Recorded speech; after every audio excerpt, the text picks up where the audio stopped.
La muerte es uno de los problemas o de los temores más grandes que la humanidad tenemos. Nos da miedo a morir o nos da miedo la muerte de algún familiar. Ni siquiera pensar en alguien cercano a nosotros. Yo he oído a personas que cuando se habla de la muerte, hay hasta esta expresión de la boca se te haga chicharrón. ¿Han oído esa expresión? Cuando el matrimonio, el esposo, la esposa se ponen de acuerdo y diciéndole, mira, si un día el Señor me llama a su presencia, este es el password de la tarjeta, esta es la combinación de la caja fuerte, voltea, ¿verdad? No hables, no digas esas cosas, no lo menciones, porque hay ese temor. Creemos en el Señor Jesucristo y yo pienso que quizá la mayoría de los que estamos aquí podemos decir, estoy listo para morir y sé que me voy con el Señor, pero al mismo tiempo hay ese temor de si me muero, ¿qué va a pasar con mis hijos, mi esposa, etcétera, etcétera?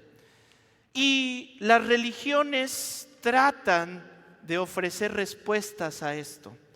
Tratan de entender qué sigue después de la muerte. El cristianismo ofrece información, sin embargo no es una religión, sino que es una relación.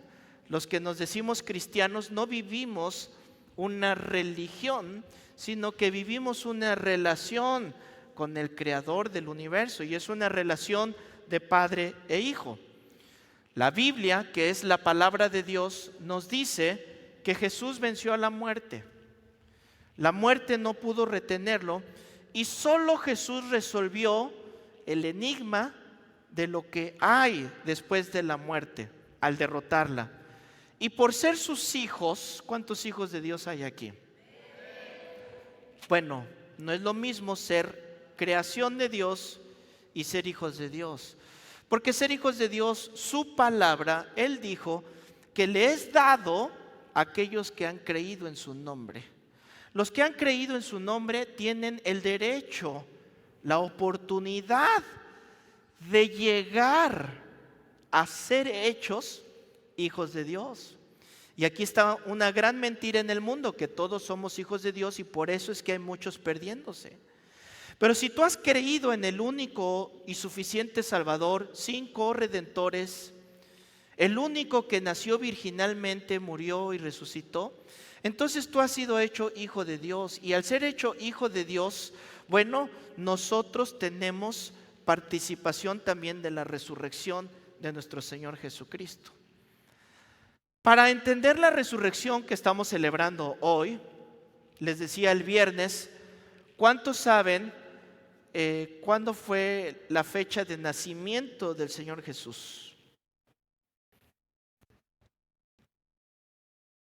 Pues no, ¿verdad? No la sabemos y según los entendidos en los tiempos, no fue ni siquiera en diciembre. Sin embargo, la celebramos y el mero 24, 25 y hay quien se sigue hasta el 7 de enero. Y cuando les pregunto, ¿sabes por qué te sigues hasta el 7 de enero? Es donde ya empieza a temblar la voz, ¿verdad? Porque no hay una fecha exacta y sin embargo hacemos una gran fiesta. Se para el trabajo, se para todo porque hay una gran celebración. Sin embargo, la muerte, el día de la muerte y resurrección de Cristo está bien documentada. Sabemos la fecha, sabemos la hora, cuándo sucedió su muerte y cuándo sucedió su resurrección. Sin embargo, para muchos, este día de resurrección es un día de vacaciones.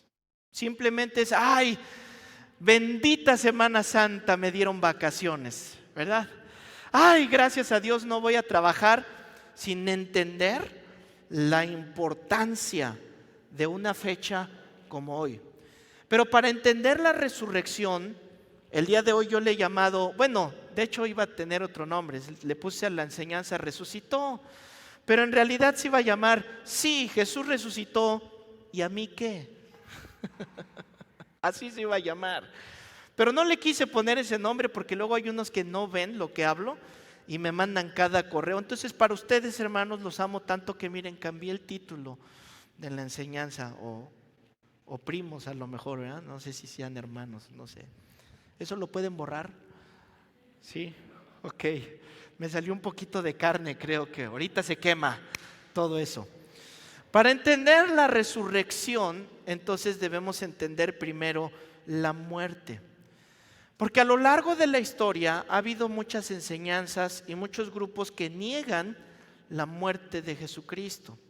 Algunos están diciendo o han dicho, y esto no es nuevo, no crean que es de hace unos 100, 200 años, no. Esto viene desde el día 1 de la resurrección de Cristo hasta hoy. Le han cambiado nombres y las sectas han cambiado de nombre, pero es la misma gata revolcada, ¿cómo dice ese? Miriam, tú te la sabes. No, la misma gata pero revolcada, ¿verdad? Solo han cambiado nombres, pero los argumentos son los mismos. Por ejemplo, algunos dicen que definitivamente Jesús existió, pero era un espíritu. Entonces, al ser espíritu no participó de la muerte. Al ser espíritu lo encuentras en la naturaleza, te conectas con Dios a través de un árbol, abrazas un árbol y te pasa energía y te conectas con Dios, caminas descalzo y te conectas, o sea, hablando de que sí, efectivamente, pero nunca fue una persona de carne y hueso. Y la Biblia enseña que Jesús fue una persona de carne y hueso. Durmió, comió, se cansó, le dolió los golpes y todo lo que un humano experimenta, lo experimentó el Señor Jesús. Otros dicen que en realidad nunca llegó a la cruz, sino que hubo un intercambio y él huyó con María Magdalena. Me da hasta ternurita decirlo, ¿verdad? Porque apenas hace unos cuantos años vieron una película o leyeron un libro que en la primer página del libro y en el primer comentario de la película, para los que no leen, dice: esta es una obra de ficción. Los hechos aquí relatados son argumentos que el autor expone para tratar de etcétera. Pero hay gente que, hermano, otros dicen que fingió su muerte. Otros que al ser tan herido se desmayó, pero con el frío de la tumba se despertó. Y hay otros que dicen que sus discípulos robaron su cuerpo de la tumba. Todos estos argumentos para tratar de negar una muerte y o una resurrección del Señor Jesucristo. Y yo les tengo una noticia con testigos documentada. El Señor Jesús resucitó. Él venció a la muerte y Él está vivo. Denle un aplauso, denle gloria al Señor. Gracias, Señor.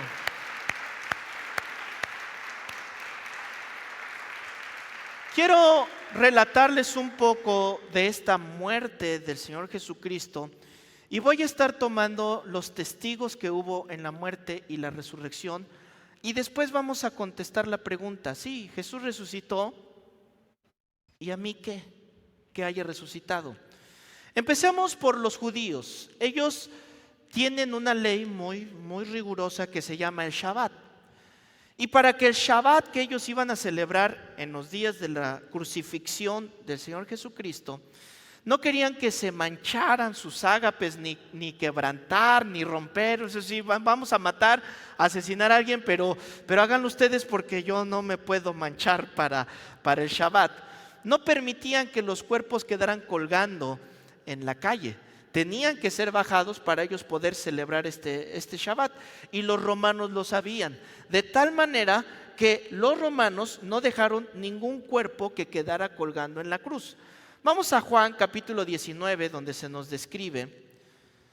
En el verso número 31, por favor. Juan 19, 31.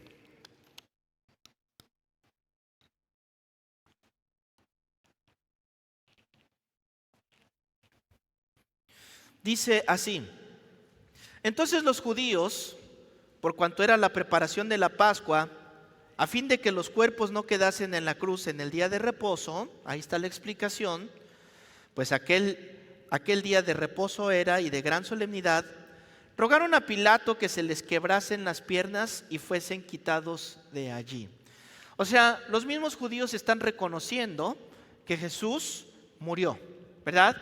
Y que no querían que se quedaran colgando los cuerpos, porque ellos iban a ir muriendo lentamente y quién sabe si iban a morir hasta que entrara el Shabbat. Como su muerte era por asfixia, les tomaba tiempo, ya que era una muerte lenta y dolorosa. Entonces mandan a los soldados para que les rompan las rodillas, ya no tengan sostén en su abdomen, y eso haga que su muerte sea más rápida. Pero dice el verso 32 que vinieron los soldados y quebraron las piernas al primero y asimismo al otro que había sido crucificado con él. Pero cuando llegaron a Jesús, como le vieron, ¿cómo? Ya muerto. Romanos lo vieron muerto, soldados lo vieron muerto, judíos lo vieron muerto. Verso 34, cuando lo vieron ya muerto, no le quebraron las piernas, pero uno de los soldados le abrió el costado con una lanza y al instante salió sangre y agua. Esta mezcla de sangre y agua es una prueba médica de la muerte del Señor Jesucristo. Si usted quiere esta explicación más profunda, vaya a YouTube, a la página de la iglesia, y busque precisamente el mensaje de la resurrección del año pasado, y me tomé un tiempo para explicar esta cuestión médica. Verso 35. Y el que lo vio, o sea Juan, da testimonio, y su testimonio es verdadero, y él sabe que dice verdad para que ustedes también lo crean. Ya vemos aquí varios grupos que dan testimonio de su muerte. Después de que murió, lo colocaron en una tumba, la tumba de una persona rica. Él se llamaba José de Arimatea. 3 días después de su muerte, en un domingo, en la madrugada, cuando llegaron a la tumba las Marías, las 3 Marías, ¿verdad?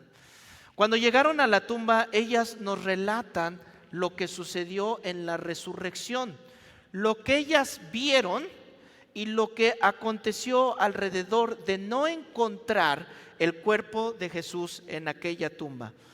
¿Qué vieron ellas que dan testimonio de la resurrección de Cristo? Quiero hacer un paréntesis aquí. Recuerden que nuestra ley tiene fundamentos en el derecho romano. Mucho de nuestra ley mexicana y de muchos países, su fundamento está en el derecho romano, que precisamente fueron los romanos los que establecieron estos principios en las leyes. Uno de estos es, por ejemplo, que no tratas a alguien como culpable hasta que le demuestres lo contrario. O sea, es inocente hasta que se demuestre lo contrario. El viernes estuve explicando que con Jesús no sucedió eso, ¿verdad? Desde un principio lo trataron como culpable, aunque hubo testimonios de que era inocente. Aunque la ley representada por Pilato dijo es inocente, aunque el gobierno representado por Herodes dijo es inocente, y siendo inocente, siendo declarado inocente, ¿qué hicieron con él? Lo mataron de todos modos. Ahora, ¿es una injusticia? Sí. ¿Van a pagar las consecuencias? Sí. Pero al mismo tiempo, por el predeterminado conocimiento de Dios, Él usó todos esos factores que sabía que iban a ocurrir también para testificar que el cordero que estaba siendo molido y crucificado por nosotros era inocente. Lo que la ley pedía, la muerte de un inocente por un culpable. ¿Me entiende? Testificado. ¿Qué vieron estas mujeres en la muerte, en la resurrección de Jesús, que dan testimonio de este momento histórico e importante? Primero, a los soldados romanos. Los soldados romanos que ya no estaban en su puesto, que ya no estaban en el lugar que les tocaba estar ahí. La gente sabía, los líderes religiosos sabían y los romanos sabían que Jesús había dicho que iba a resucitar. No era ningún secreto, Él lo dijo públicamente. Y haber hecho esa declaración es importantísimo, porque profetizó su resurrección. ¿Qué es lo que pasó? Pues para que se aseguraran de que sus palabras no se cumplieran y las especulaciones, ¿no? No, ¿qué tal que los discípulos, con tal de que digan que resucitó, se roban el cuerpo de Jesús? ¿Qué tal si hay una persona que realmente nos quiere engañar a todos de que Jesús resucitó y se hace un gran alboroto en la ciudad? Mejor vamos a asegurarnos que eso no suceda. Y nos vamos a asegurar de la mejor manera y con el top, la élite, el SWAT. Cuando ya no tienes a nadie a quien llamar, llamas a este equipo de élite que van a cuidar que la tumba nadie la asalte. Mateo capítulo 27, verso 63 nos explica esto. Señor, nos acordamos de aquel engañador, que aquel engañador dijo, viviendo aún, después de 3 días resucitaré. Estos son los religiosos yendo con los romanos. Manda pues que se asegure el sepulcro hasta el 3er día. No sea que vengan sus discípulos de noche y lo hurten y digan al pueblo, resucitó de entre los muertos, y será el postrer error peor que el primero. Y aquí hay algo bueno, porque ya están reconociendo sin saber. O sea, es que cuando uno sabe su culpa se sale, ¿verdad? Siempre la verdad sale a la luz. Y se están dando cuenta que haberlo crucificado fue un error, según ellos, y para maldición de ellos, porque ellos dijeron su sangre sea sobre nosotros y sobre nuestros hijos. Pero dice el verso 65, y Pilato les dijo, ahí tienen una guardia, id, aseguradlo como sabéis. Entonces ellos fueron y aseguraron el sepulcro y sellando la piedra y poniendo la guardia. La guardia romana eran 16 soldados de élite. Les manda 16 soldados que hacían guardias y se ponían 4 en la entrada del sepulcro. Y los otros se quedaban en la parte de atrás haciendo una media luna y cada 4 horas cambiaban la guardia. ¿Para qué? Para que todos pudieran descansar y para que el tiempo que estuvieran cuidando el sepulcro nadie se quedara dormido y todos los demás estuvieran atentos de lo que iba a suceder. No solo esto, sino que estando esta guardia romana de 16 soldados, la historia nos demuestra que Jesús resucitó. La pregunta es, ¿se durmieron los 4 soldados?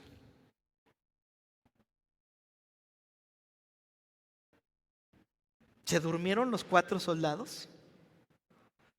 ¿Se durmieron 2 de ellos y 2 no? ¿Se durmieron los 16 soldados que no vieron cuando llegaron a robar el cuerpo? Y le hago estas preguntas sarcásticas y retóricas para que usted piense en los argumentos absurdos que a partir de este momento se empiezan a desarrollar para la resurrección del Señor Jesucristo. ¿Se durmieron los soldados? ¿Los 4?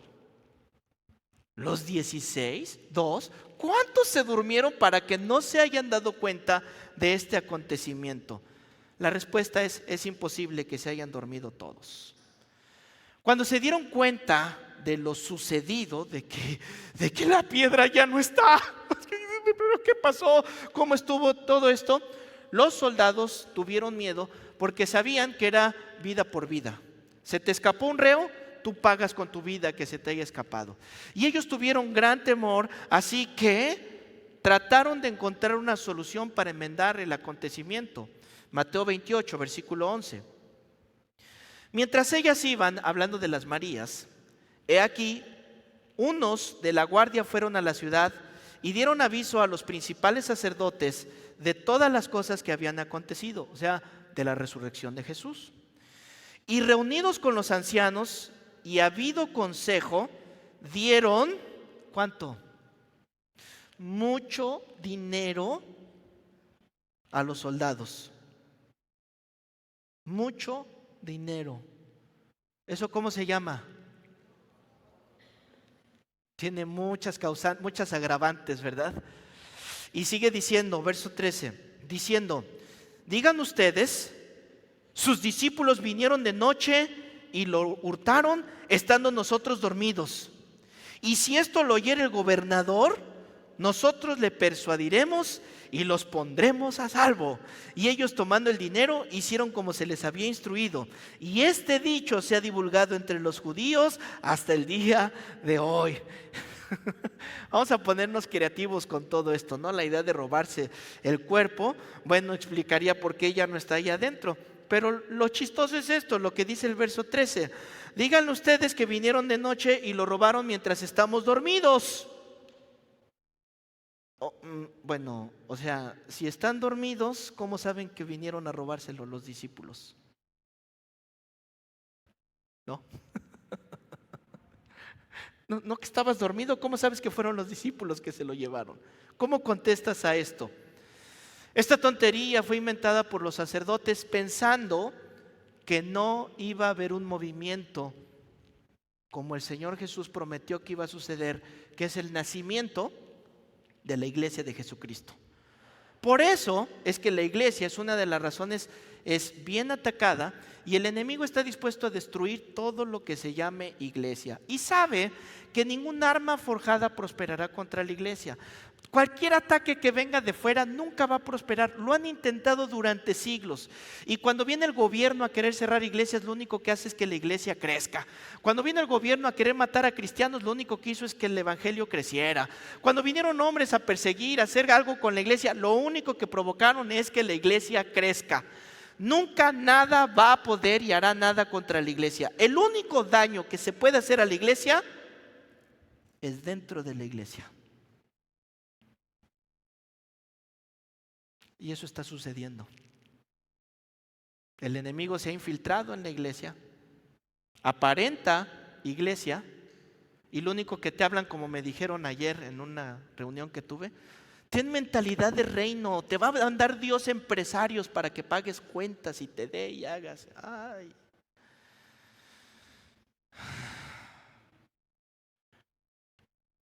Nada más porque me sentía muy cansado, si no hubiera empezado a sacar mi arsenal ahí, ¿verdad? A darle de todo. Porque eso es lo que ahora se predica y lo que se quiere y lo que se busca en los lugares. La mal llamada mentalidad de reino. Porque la verdadera mentalidad de reino, Jesucristo dijo, mi reino no es de este mundo. Porque si fuera mi reino de aquí, ahorita vienen todos estos y me liberan y los derroco y hago lo que yo quiera. Mi reino consiste en justicia, paz y gozo. Ese es el reino de Dios. Pero al infiltrarse en las iglesias, lo único que la gente está buscando es sentirse bien, sentirse nice, las bendiciones, las añadiduras, el dinero, la posición, los carros, todo lo material. Y el enemigo se metió a la iglesia y la está destruyendo. La está destruyendo. ¿Qué otro elemento certifica esta resurrección? La piedra. La gran piedra en el sepulcro. Cuando se sepultó al Señor Jesucristo en aquella tumba, se ponía una cuerda que rodeaba la piedra como un sello, se ponía cera alrededor con el sello del gobernador, como un sello de garantía, para certificar que lo que está o quien está allá adentro, cuando se llegue a abrir, está todo lo que se puso, nadie lo alteró, nadie lo tocó, nadie hizo nada dentro de ese sello. Cuando las mujeres llegaron a la tumba, esto fue lo que encontraron. Mateo 27, verso 59. Mateo 27, verso 59. Y tomando José el cuerpo, lo envolvió en una sábana limpia y lo puso en su sepulcro nuevo, que había labrado en la peña, y después de hacer rodar una gran piedra a la entrada del sepulcro se fue, y estaba allí María Magdalena y la otra María sentadas delante del sepulcro. Para que entiendan un poquito esto de por qué José pudo rodar y mover la piedra, cuál es el gran asunto de esto. Bueno, la tumba históricamente está el la entrada para llegar a este lugar labrado. Entonces, para poder entrar tenías que agacharte, tenías que entrar así. Lo que se hacía es que en la entrada se hacía una zanja para que pudieran ellos bajar en esa pequeña zanja y poder maniobrar lo que tenían que hacer. La piedra, que tenía un peso aproximado entre 1,5 toneladas y 2 toneladas, estaba a un lado sostenida por una cuña, que al quitar esa cuña por gravedad caía la piedra y se enclavaba en esa zanja. Y dicen los estudiosos que para poder mover esa piedra se necesitaban al menos 20 personas para poder mover eso. Una vez puesta la piedra, se ponía la soga alrededor con la brea y el sello. La pregunta es, ¿quién movió la piedra? Ahora, la explicación que da la Biblia no dice que rodaron ni pusieron a un lado la piedra. La explicación que dice la Biblia es: quitaron la piedra, la tomaron y la pusieron en otro lugar. ¿Quién más sino el Señor puede hacer eso? ¿Quién más sino el Señor tiene este poder? Cuando llegaron las mujeres, las Marías, la Biblia dice que la piedra ya no estaba. Juan capítulo 20, verso 1. Juan 21.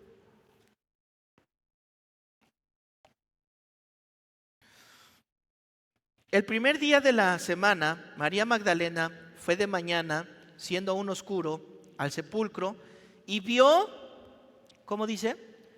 Quitada la piedra del sepulcro.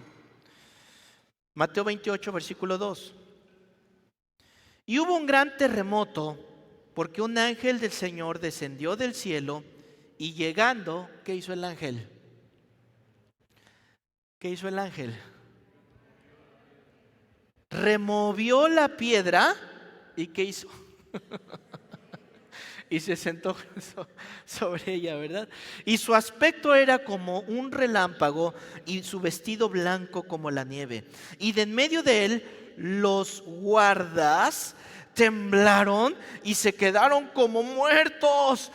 Esta noticia es la que fueron a llevar ellos a Anás, a Caifás, al Sanedrín. Ellos vieron esto, vieron cómo quitaron la piedra, se quedaron estupefactos.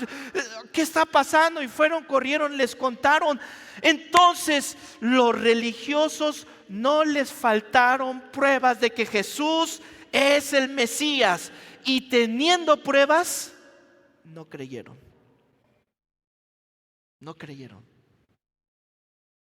Sigue diciendo el versículo 4: y de miedo de él los guardas temblaron y se quedaron como muertos. Mas el ángel respondiendo dijo a las mujeres: no temáis vosotras, porque yo sé que buscáis a Jesús, el cual fue crucificado. No está aquí, pues ha resucitado, como dijo. Venid, ved el lugar donde fue puesto el Señor. Dios Todopoderoso resucitó. Su Hijo venció la muerte. Aleluya. Denle un aplauso al Señor, hermano. Tú resucitaste, Señor.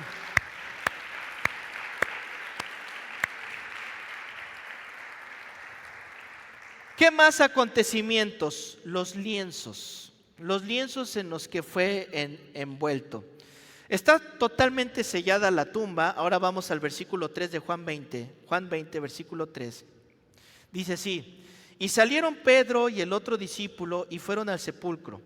Corrían los dos juntos, pero el otro discípulo corrió más aprisa que Pedro y llegó primero al sepulcro.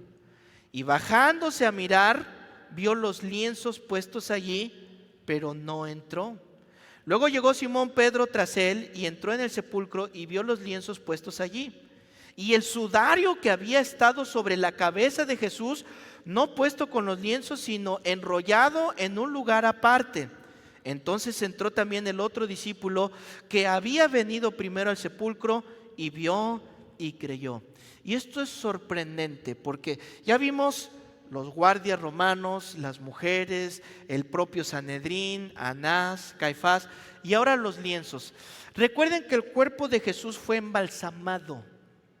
Y al quedar él enrollado con todos estos, lo que está describiendo que cuando llegaron, la escena que vio Juan y que hizo que se quedara parado y no entrara más, es que vio, para ilustrarlo, un capullo. Vio la forma del cuerpo, no vio algo desenrollado, sino vio cómo fue enrollado, los lienzos puestos ahí con la forma humana todavía en su lugar. Simplemente el cuerpo desapareció de ese lugar. Juan se quedó. ¿Qué es esto? ¿Qué sobrenatural es esto? Ustedes conocen a Pedro, ¿verdad? ¿Cómo es Pedro? Es decir, Pedro llegó. ¿Sí saben por qué llegó primero Juan que Pedro?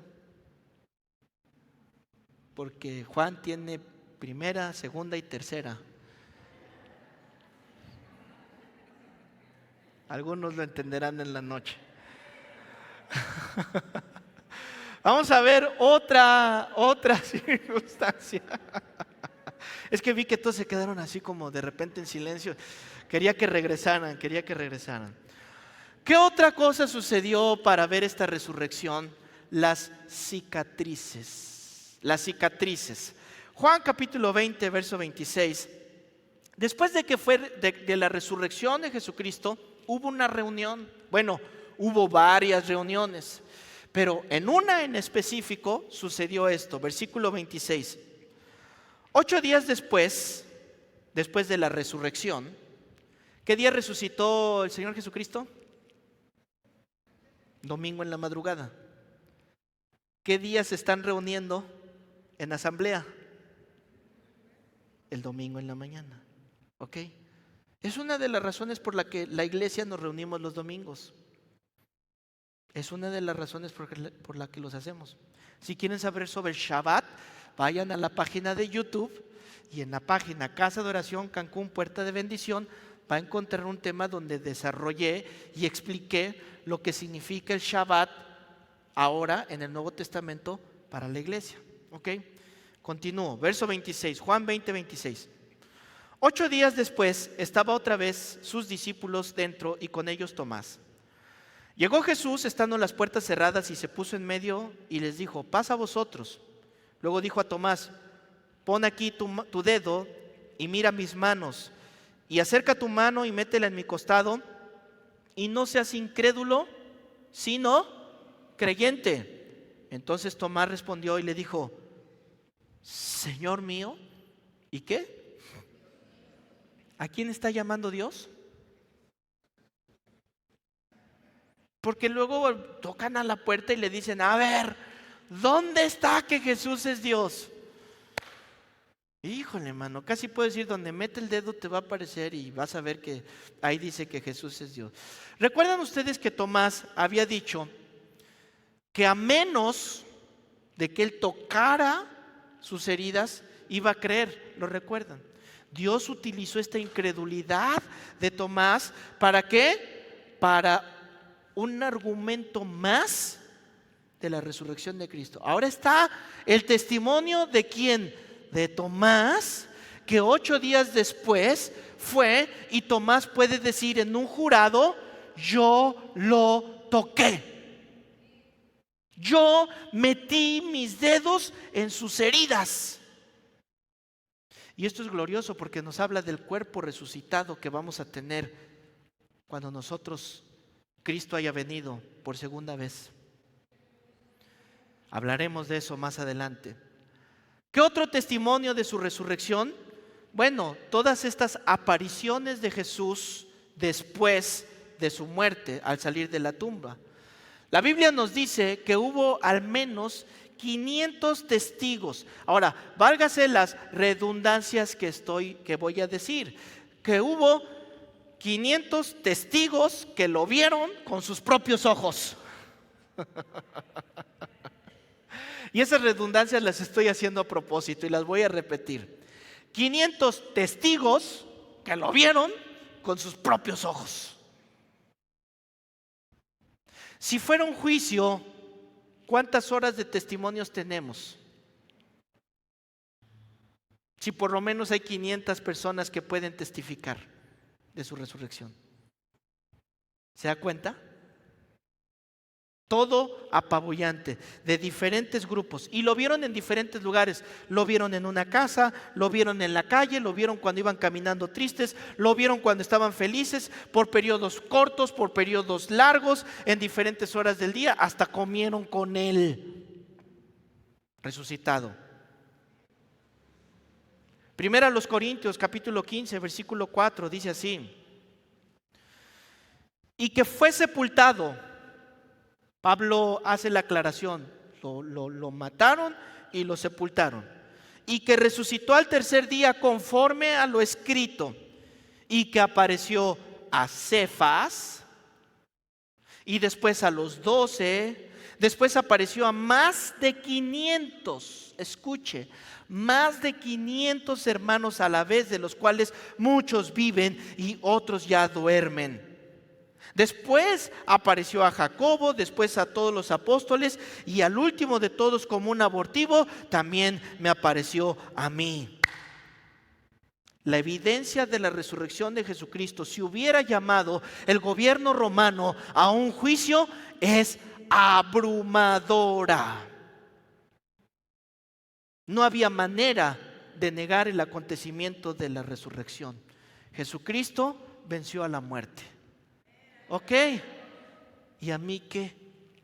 Diría alguien. ¿Y a mí qué? Bueno, te voy a dar algunas razones, de muchas que no me va a alcanzar el tiempo para mencionarte, pero una de las razones por las cuales tú deberías estar agradecido, dar gloria, honor, cantar, danzar, brincar de gusto y celebrar la resurrección de Jesucristo es porque Él resucitó. Tus fracasos pueden ser enmendados y la culpa con la que has vivido es borrada por su resurrección. Hay una enfermedad bien grande y que está atacando muchísimo en nuestra generación, en la sociedad, y esa enfermedad se llama la culpa. La culpa no te deja dormir. La culpa te causa enfermedades. La culpa altera tu sistema digestivo. La culpa altera tu sistema nervioso. La culpa es una plaga que viene a las personas, y aunque están viviendo, el enemigo se encarga de que tu vida, que la Biblia dice que en realidad es muerte, estás muerto, pero crees que estás vivo, y esa vida en muerte que viven las personas que no han creído en la resurrección, el enemigo se encarga con la culpa de que sea un infierno para ellos. Nunca poder olvidar, perdonar o perdonarse los errores, los fracasos que cometiste en tu vida. Pero dice la Biblia en Mateo 26, verso 28: porque esto es mi sangre, hablando de lo que vamos a celebrar en unos minutos, la Santa Cena, la Santa Comunión. Y dice, porque esto es mi sangre del ¿qué? ¿Del qué?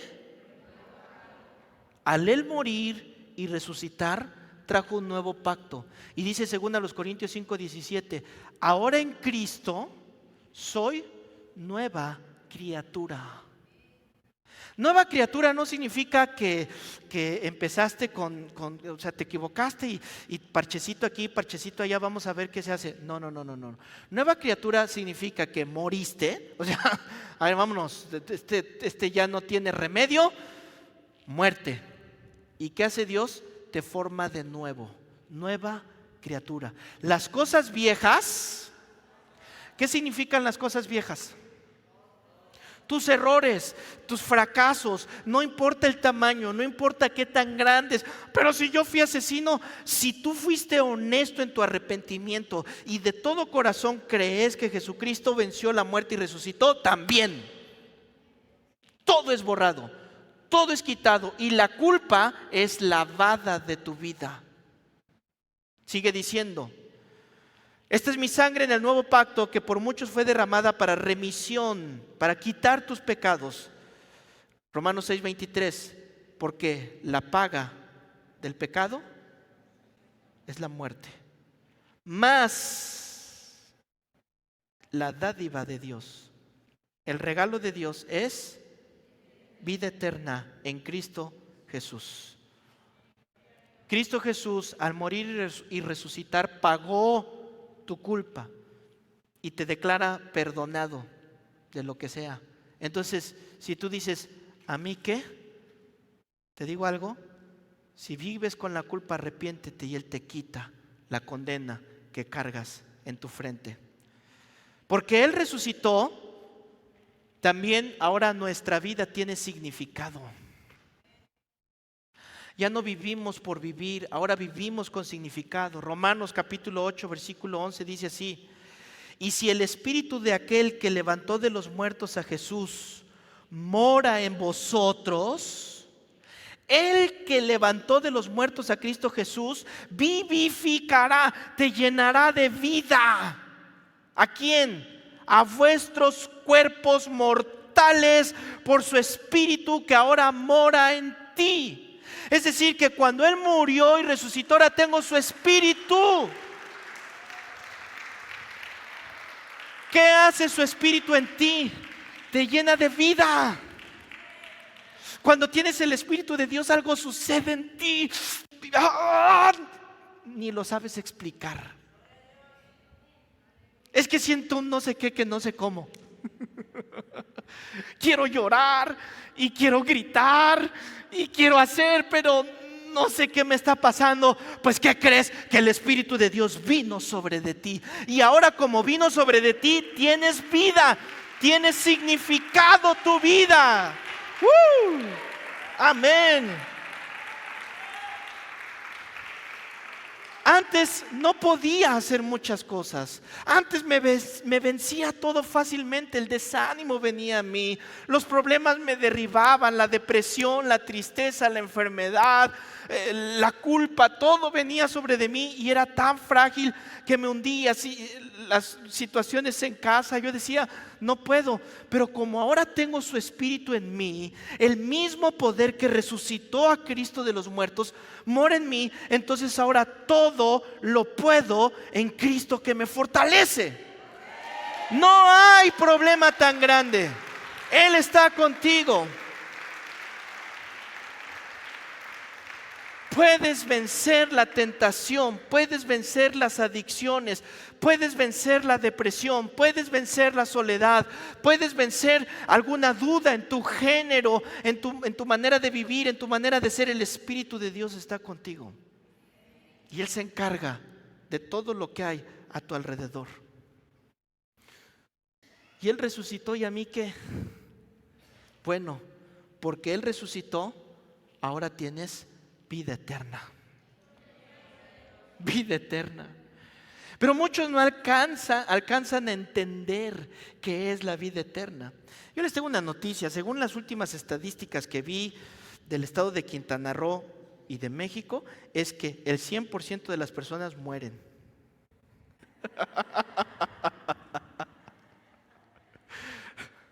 Todos llevamos ese camino, todos vamos a morir. La vida se va a acabar en algún momento. Y algunos han de morir de viejitos, otros han de morir en un accidente, otros han de morir por alguna enfermedad.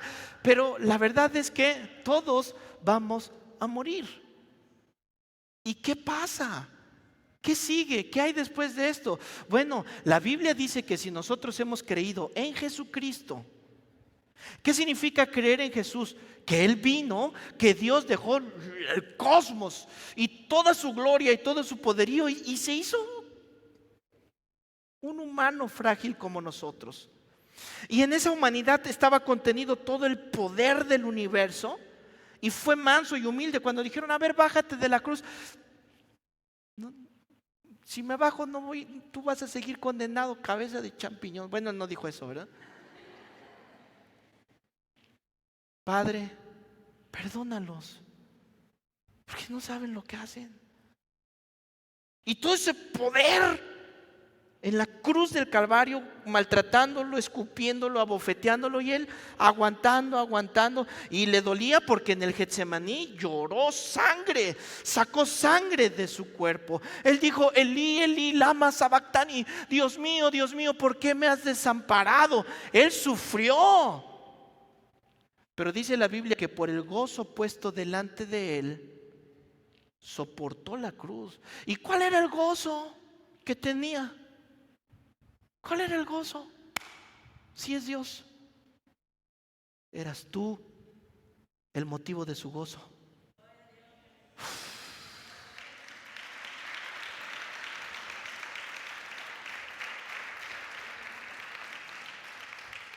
Qué Padre tan amoroso que en su momento más frágil solo estuvo pensando en ti, en todo momento. No quiso hacer nada más que no estuviera escrito para tu redención.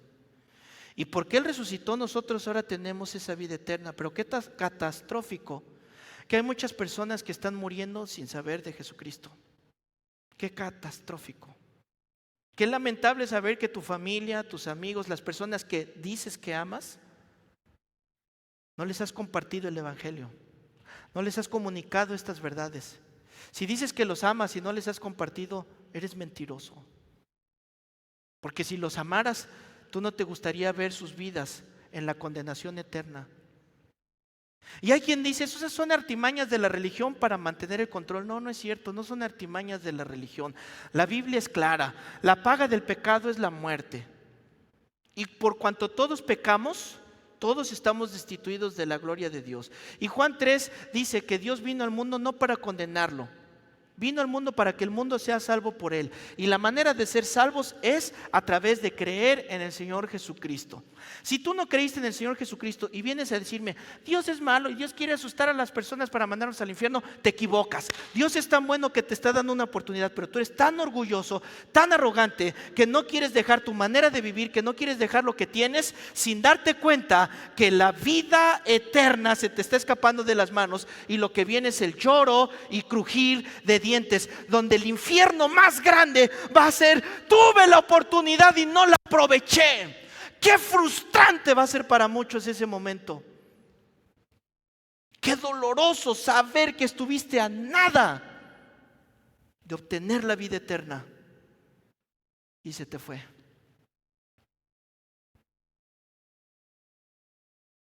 El tiempo es ahora. No hay más. El tiempo es ahora. Nadie sabemos nuestro momento. Y si no morimos, si seguimos vivos, la Biblia dice en 1 Tesalonicenses 4:13 que va a haber un acontecimiento más. Y dice el versículo 13: tampoco queremos, hermanos, que ignoréis acerca de los que duermen, para que no se entristezcan como los otros que no tienen esperanza. ¿Qué es no tener esperanza? La condenación eterna. Y dice: porque si creemos que Jesús murió y resucitó, así también traerá Dios con Jesús a los que durmieron en Él. Por lo cual os decimos esto en palabra del Señor, que nosotros que vivimos, si es que estamos vivos cuando Cristo venga, nosotros que vivimos, que habremos quedado hasta la venida del Señor, no precederemos a los que durmieron. Porque el Señor mismo, con voz de mando y con voz de arcángel y con trompeta de Dios, descenderá del cielo, y los muertos en Cristo resucitarán primero. Luego nosotros, los que vivimos, los que hayamos quedado, seremos arrebatados. ¿Seremos qué? ¿Seremos qué? Yo no sé, hay personas que dicen: es que eso no, pues bórralo, si no lo quieres, bórralo.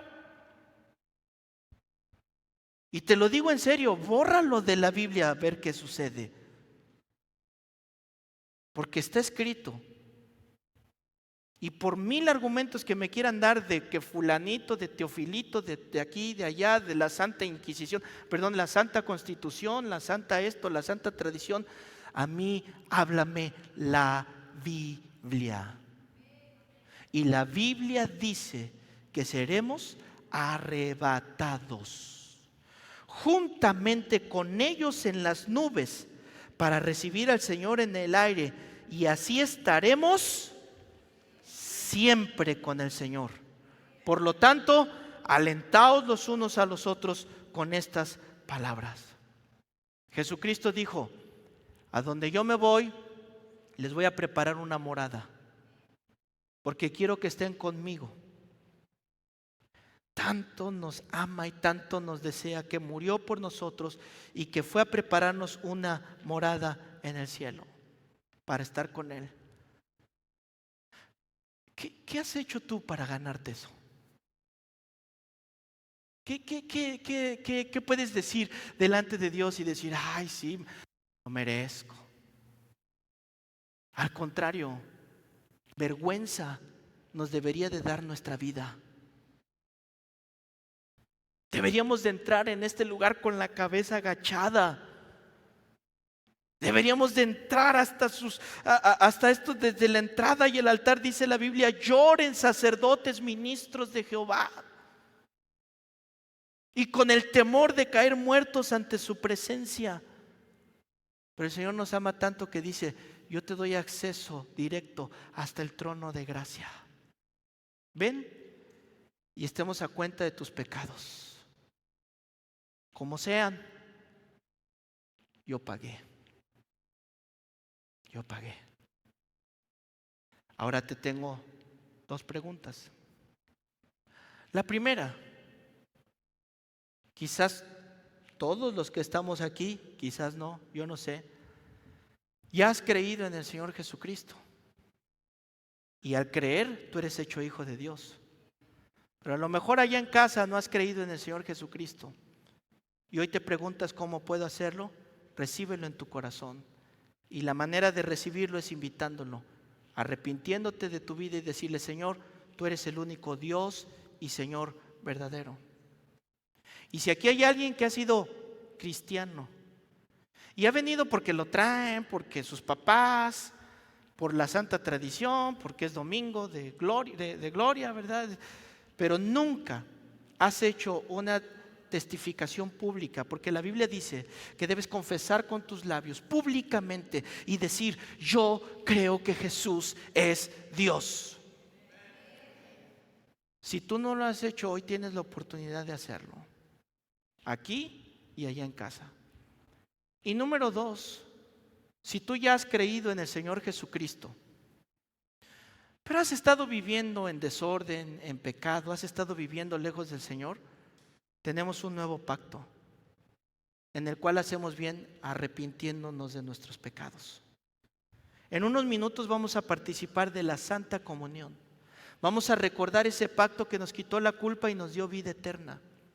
Pero la Biblia nos enseña que no lo hagamos indignamente. No puedes participar de él si no estás arrepentido genuinamente de tu manera de vivir. Así que les invito a que se pongan de pie un momento, por favor. Inclinados nuestros rostros, si tú quieres recibir a Cristo esta noche, este día, te voy a invitar a que levantes tu mano, sea aquí presente o allá en tu casa. Levanta tu mano. Yo no te veo, pero el Espíritu de Dios sí te está viendo. Felicidades. No la bajen, déjenla arriba. Déjenla arriba. El Señor promete algo. Él promete que tu vida no es la misma, no será la misma y no serás avergonzado. Él te levantará y el mismo Espíritu que le resucitó de los muertos es el mismo Espíritu que a partir de este momento mora en tu vida. Todos aquellos que levantaron sus manos, pidan al Señor que venga a sus vidas y reconózcanlo. Los demás oren. Y ustedes que levantaron las manos, yo voy a orar y les voy a ayudar en esta oración. Señor Jesús, hoy he entendido la obra redentora que hiciste. Había vivido pensando que creía en ti, pero mi vida estaba muy lejos de ti. Quizás como aquellos soldados jugando en la cruz. O como aquellos otros que mientras recibieron un milagro tuyo, te amaban, te ponían palmas para que entraras. Pero el día que tuvieron la oportunidad te llevaron a la cruz y se burlaron de ti. Pero hoy me arrepiento y te pido que me ayudes, porque yo solo lo he intentado y no he podido, pero escuché que tu Espíritu Santo puede todo en mí, y yo te cedo el control de mi vida, de mi corazón, de mi mente, de todo en mí. Y hoy creo que tú eres Dios, el único Dios. No hay corredentores, no hay nadie más. Jesucristo, tú eres Dios. Ven a mi vida, ven a mi familia y ven a mi corazón.